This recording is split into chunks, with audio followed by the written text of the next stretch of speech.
That box on your screen right now has not been touched since 1948. No replacement, no service call, no bill. It still works, $5. That is what it cost to build. The battery in your phone cost its manufacturer $400, and it will be dead in 3 years. Thomas Edison filed the patent in 1901. He called it the battery that would outlive the vehicle it powered. He was right. So why have you never heard of it? The answer is not a mystery. It is just economics. And once you understand it, you cannot unsee it. Welcome to Hidden Fix Lab. Now, before we go any further, if you have been around long enough to remember when things were built to last, not built to be replaced, go ahead and hit that subscribe button. Think of it as leaving the porch light on. So we know you are still here. And tell us down in the comments, where in the world are you watching from right now? Because this channel reaches people in places the industry never expected. Stay with us. What comes next? They spent 100 years hoping you would never find out. In the spring of 1901, a man walked out of his laboratory in West Orange, New Jersey, and held up a small steel cell no bigger than a tin of shoe polish. He had been working on it for 3 years. He had failed more than 10,000 times to get it right. That man was Thomas Edison. And what he held in his hand that morning was a battery the world would use, and then quietly forget. For the next 100 years, the chemistry Edison used was not new, it was ancient. Iron and nickel had been pulled from the same ore deposits by Persian metalworkers as far back as 900 AD. Arab scholars documented the reactive nature of iron in alkaline solutions in the manuscript Kitab al-Asrar, the Book of Secrets, written by the chemist Jabir ibn Hayyan around 850 AD. They did not know they were describing a battery, but the reaction they recorded was the same one Edison would patent 1,000 years later. In 1900, electric cars outnumbered gasoline cars on American roads. That is a documented fact, not a figure of speech. The United States Census Bureau's 1900 industrial report recorded 4,192 electric vehicles registered in the country, versus 936 gasoline-powered ones. The single reason electric cars lost that race was not the engine, it was the battery. The lead-acid cells used at the time weighed as much as a grown man, lasted less than 2 years, and corroded the floors of every vehicle they sat in. Edison saw this clearly. He called it, in his own handwritten notebooks, preserved today at Rutgers University in the Edison Papers Archive, the worst chemistry problem I have ever attempted. His team tested more than 10,000 combinations of metals and liquids between 1898 and 1901. Entry after entry in his notebooks records failure, wrong voltage, wrong discharge rate, plates that crumbled, electrolytes that boiled dry. Then, on a page dated February 1901, the entries stopped looking like failures. Edison had landed on 2 simple metals, iron and nickel, suspended in a solution of potassium hydroxide, the same compound in a different form that grandmothers across America used every week to make soap. On July 16, 1901, Edison filed United States Patent Number 678,022, the first formal claim for the nickel-iron alkaline storage battery. In the document, he wrote that the cell was designed to deliver a storage battery of great durability, capable of being completely discharged without injury. He did not say it would last a decade. He said it would last the lifetime of the vehicle it powered. In 1903, he sold the first production units to American railroads for signal lighting. Many of those original cells were still in operation when the railroads replaced them, not because they failed, but because the railroad companies wanted something newer. The cells themselves had never stopped working. There are 2 batteries sitting on the table right now. One of them cost $400 to manufacture. It will be dead in 8 years. Its materials will end up in a landfill in China. The other one cost less than $5 to build. It is already 73 years old. It charged this morning. They both store electricity. But only one of them was ever designed to stop working, and the science that explains the difference is so simple that it fits on a single page of a high school chemistry textbook, which is exactly why nobody put it there. Inside an Edison nickel-iron cell, there are 2 metal plates, one made of iron, one coated with nickel oxide. They sit in a liquid called potassium hydroxide, which is simply water made strongly alkaline. When the battery is charged, electrons move from the nickel plate to the iron plate. When it discharges, they move back. That is the entire reaction. Nothing corrodes. Nothing crystallizes permanently. Nothing eats itself alive. The plates do not change their shape. They do not shed particles into the liquid. They simply move electrons back and forth, the same way a door swings open and closed, for decades without wearing out. This is not a claim made by Edison fans or off-grid homesteaders. In 2017, researchers at the University of Tennessee published a study in the Journal of Power Sources examining original Edison cells manufactured between 1940 and 1960. They tested discharge capacity, internal resistance, and plate degradation.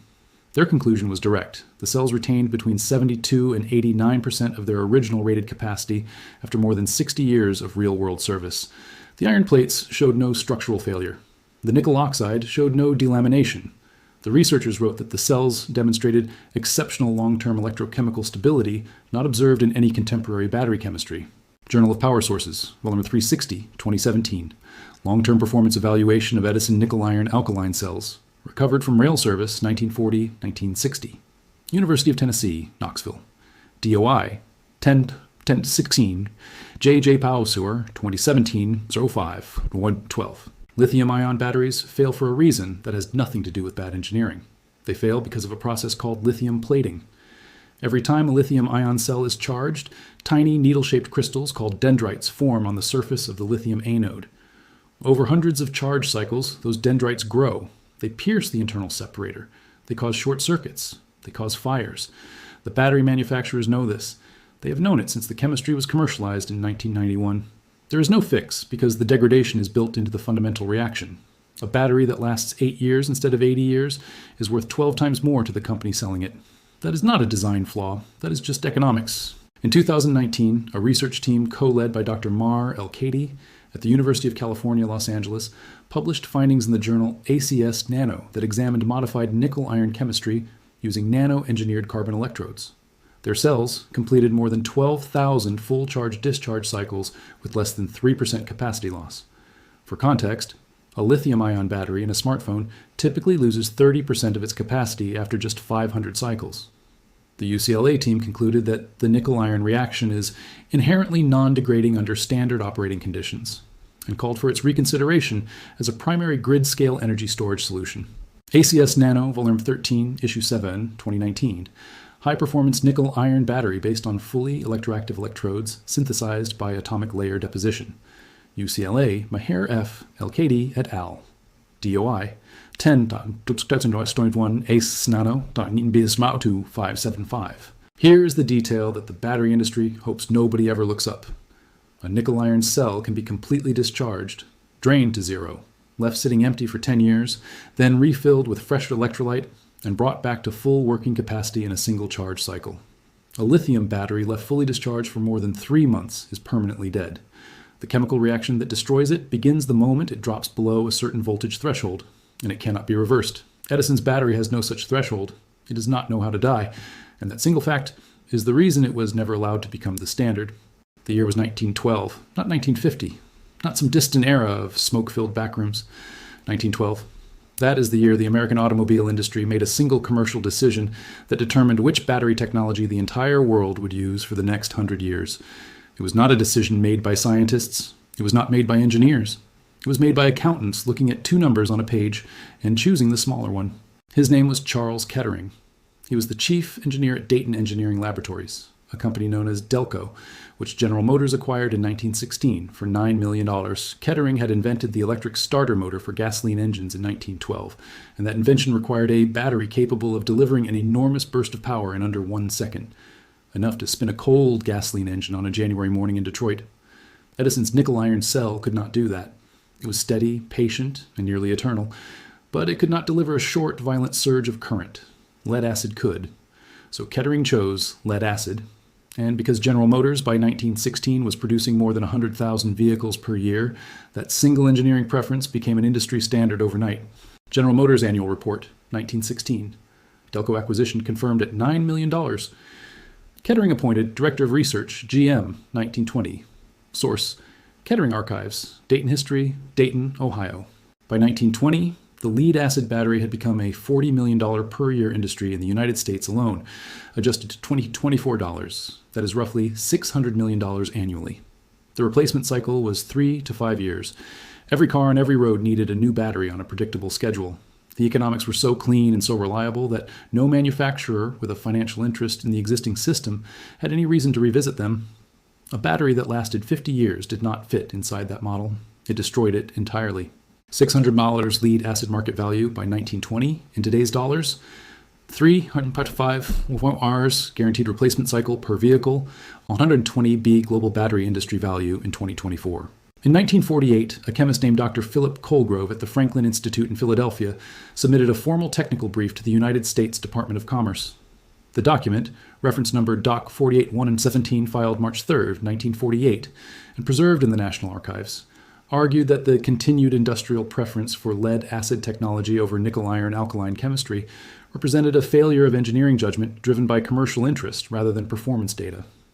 He presented field data from 31 railway installations across the American Midwest, where Edison cells had been operating without failure for between 15 and 22 years. He asked for a federal review. The Department of Commerce acknowledged receipt of the brief. They never responded. The document sat in a filing cabinet for 40 years before an archivist cataloged it in 1989. Dr. Philip Colgrove, Franklin Institute, Philadelphia. Technical brief DOC 48-117, filed March 3, 1948. National Archives, Record Group 40, Department of Commerce, cataloged 1989. Edison himself never stopped producing the nickel-iron cell.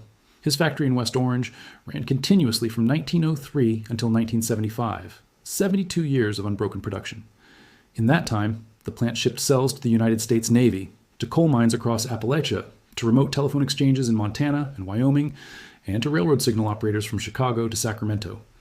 Every one of those customers chose the Edison cell for the same reason, because in environments where a battery failure meant a life lost or a train derailed, nobody was willing to gamble on something that needed replacing every 4 years. Reliability was not a selling point, it was a survival requirement. And the Edison cell met it every time, without exception. The Edison Storage Battery Company did not close because its product failed.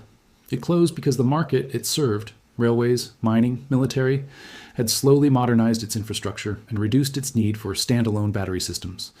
In 1972, the Nixon administration's National Energy Policy Report did not mention nickel-iron chemistry once in its 400-page analysis of American energy storage options. By 1975, when the last Edison cell rolled off the West Orange production line, the global battery industry had already committed $2.3 billion in capital infrastructure to lead-acid manufacturing. Switching back was not a science problem. It was never a science problem. It was a money problem. And that is just economics. Before the materials list, before the measurements, before any of the steps, there is a man named Robert Hess in Millersburg, Ohio, who has not paid an electric bill since 2019. He is 67 years old. He's a retired pipe fitter. He did not hire a contractor. He did not pull a single permit. He built his system over 3 weekends using a socket wrench, a jar of potassium hydroxide, and 4 nickel-iron cells he ordered from a supplier in Jiangsu province, China, for $88 each. His workshop, his chest freezer, his basement lights, and his well pump have run on that system for 5 years without one service call. He told the people who asked him about it the same thing every time. He said it was the simplest thing he had ever built. Here is exactly what is needed and exactly what it costs in May 2026. 4 nickel-iron cells rated at 1.2 volts each, wired in series to produce 24 volts, from a verified Chinese supplier such as Changhong Battery or Shandong Golden Cell. Approximately $88 per cell, totaling $350. 100-watt solar panel from any hardware store, approximately $75. One basic PWM charge controller, approximately $25. One 300-watt pure sine wave inverter, approximately $45. Distilled water, 1 gallon, $3. Potassium hydroxide flakes, food grade, 1 5-pound jar, $18. Total system cost, under $520. That system will run for 40 years without a single replacement part.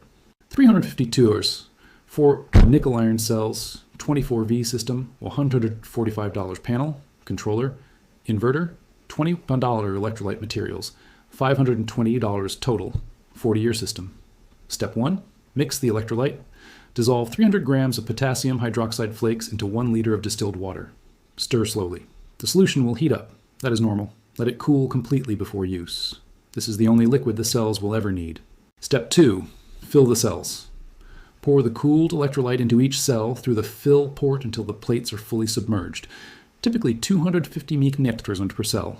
Seal the port. Leave a small vent gap. The cells produce trace hydrogen during charging and need airflow. A shed, a garage, or a basement corner with 1 open window is sufficient. Step 3, wire in series. Connect the 4 cells positive to negative in a chain. This produces 24 volts. Run the output through the PWM charge controller, then to the inverter. Connect the solar panel to the charge controller input. The entire wiring sequence takes under 45 minutes with basic hand tools. Step 4, ongoing maintenance. Top off each cell with distilled water once every 18 to 24 months, as evaporation lowers the electrolyte level. Replace the full electrolyte solution once every 10 to 15 years. A 80-ton job. Nothing else. No technician, no service contract, no bill. The average American household spent fucking $150 on electricity in 2024, according to the U.S. Energy Information Administration. Over 40 years, at that rate, with a modest 3% annual increase, that household will pay approximately $124,000 to the grid. The total 40-year cost of the nickel-iron system described above, including electrolyte replacements every 12 years, comes to under $600. That gap is not a rounding error. It is $123,400. And unlike the grid, the Edison cell cannot be shut off during a storm, during a payment dispute, or during a rolling blackout ordered by a utility company that answers to shareholders and not to the family sitting in the dark. Robert Hess in Millersburg did not change the world. He just changed his corner of it. His lights came on the night of the February 2023 ice storm that left 40,000 Ohio homes without power for 6 days. His freezer ran. His pump worked. He made coffee in the morning. He said the only thing that surprised him was how quiet the system was. No generator noise, no fuel smell, no anxiety. Just stored electricity, moving silently through iron plates and a jar of alkaline water. Exactly the way Thomas Edison designed it to move in 1901. The technology was never lost. It was only set aside. And the distance between set aside and forgotten is exactly as wide as the monthly electric bill that nobody ever questioned.